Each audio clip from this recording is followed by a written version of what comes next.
I have to ask about April 2012 when Instagram, along with its massive employee base of 13 people, was sold to Facebook for $1 billion. What was the process like on a business level, engineering level, human level? What was that process of selling to Facebook like? What did it feel like? So I want to provide some context, which is I worked in corporate development at Google, which not a lot of people know, but corporate development is effectively the group that buys companies, right? You sit there and you acquire companies. And I had sat through so many of these meetings with entrepreneurs. We actually, fun fact, we never acquired a single company when I worked in corporate development. So I can't claim that I had like a lot of experience. But I had enough experience to understand, okay, like what prices are people getting and what's the process? And as we started to grow, you know, we were trying to keep this thing running and we were exhausted and we were 13 people. And I mean, we were trying to think back, it's probably 27, 37 now. So young and on a relative basis, right? And we're trying to keep the thing running. And then, we go out to raise money and we're kind of like the hot startup at the time. And I remember going into a specific VC and saying, our terms we're looking for are, we're looking for a $500 million valuation. And I've never seen so many jaws drop, all in unison, right? And I was like, thanked and walked out the door very kindly after. And then I got a call the next day from someone who was connected to them and they said, we just want to let you know that it was pretty offensive that you asked for a $500 million valuation. And I can't tell if that was just negotiating or what, but it's true. Like no one offered us more, right? So can you clarify the number again? You said how many million? 500. 500 million. Okay. 500 million. Yeah. $500 million. Yeah. So in my mind, I'm anchored like, okay, well, literally no one's biting at 500 million. And eventually we would get Sequoia and Greylock and others together at 500 million, basically, post. It was 450 pre. I think we raised $50 million. But just like no one was used to seeing $500 million companies then. Like, I don't know if it was because we were just coming out of the hangover of 2008 and things were still in recovery mode. But then along comes Facebook, and after some negotiation, we've 2x'd the number from $500 million to $1 billion. Yeah, that seems pretty good, And I think Mark and I really saw eye to eye that this thing could be big. We thought their resources would help us scale it. And in a lot of ways, it de-risks a lot of the employees' lives for the rest of their lives, including me, including Mike, right? I think I might have had like 10 grand in my bank account at the time, right? Like we're working hard. We had nothing. So on a relative basis, it seemed very high. And then I think the last company to exit for anywhere close to $1 billion was YouTube that I could think of. And thus began the giant long bull run of 2012 to all the way to where we are now, where I saw some stat yesterday about like how many unicorns exist, and it's absurd. But then again, never underestimate technology and like the value it can provide. And man, costs have dropped and man, scale has increased, and you can make businesses make a lot of money now. But on a fundamental level, I don't know, like how do you describe the decision to sell a company with 13 people for $1 billion? So first of all, like how did it take a lot of guts to sit at a table and say 500 million or 1 billion with Mark Zuckerberg? It seems like a very large number with 13.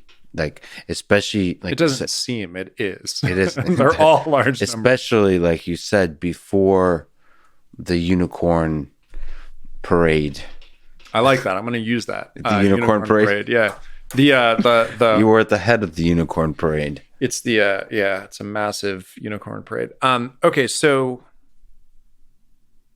no, we knew we were worth quote unquote a lot, but we didn't. There was no market for Instagram. It's not you couldn't mark to market this thing in the public markets. You didn't quite understand what it would be worth or was worth at the time.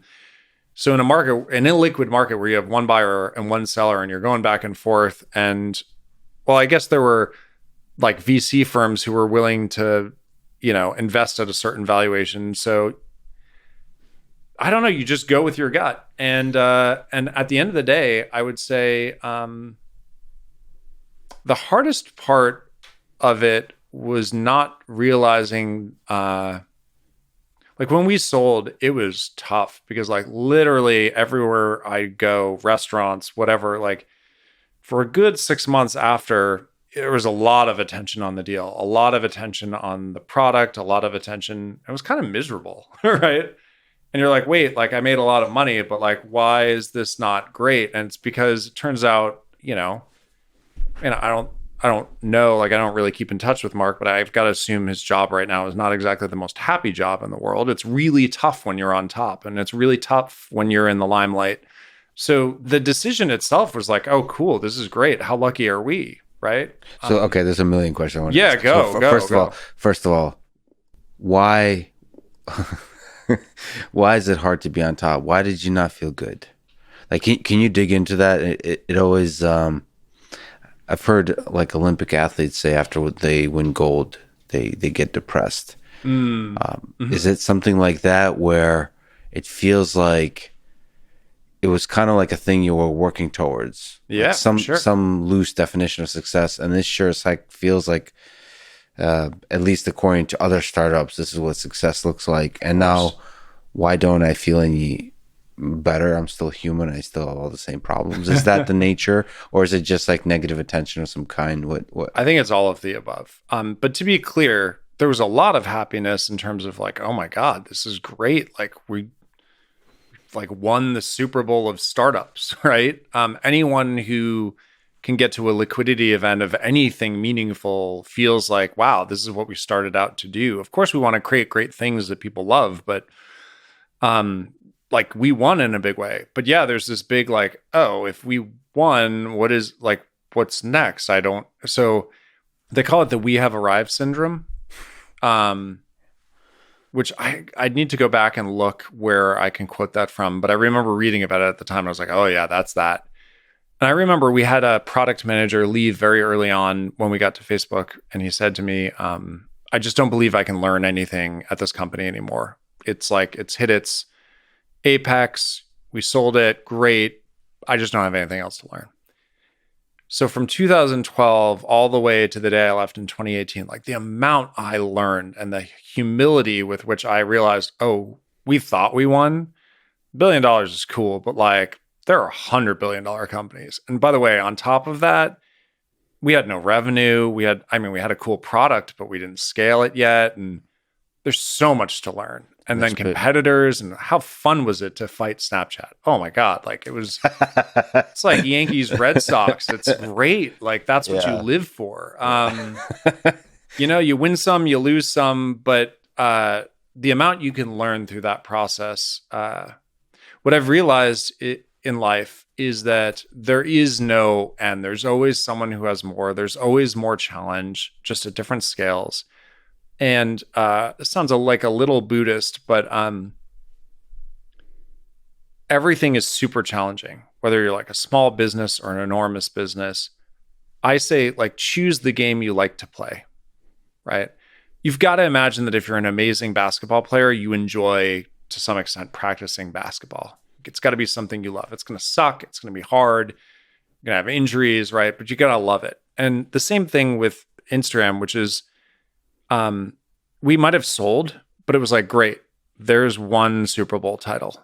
Can we win 5? What else can we do? Now I imagine you didn't ask this, but okay, so I left. There's a little bit of like, what do you do next? Right? Like, how do you top that thing? It's the wrong question.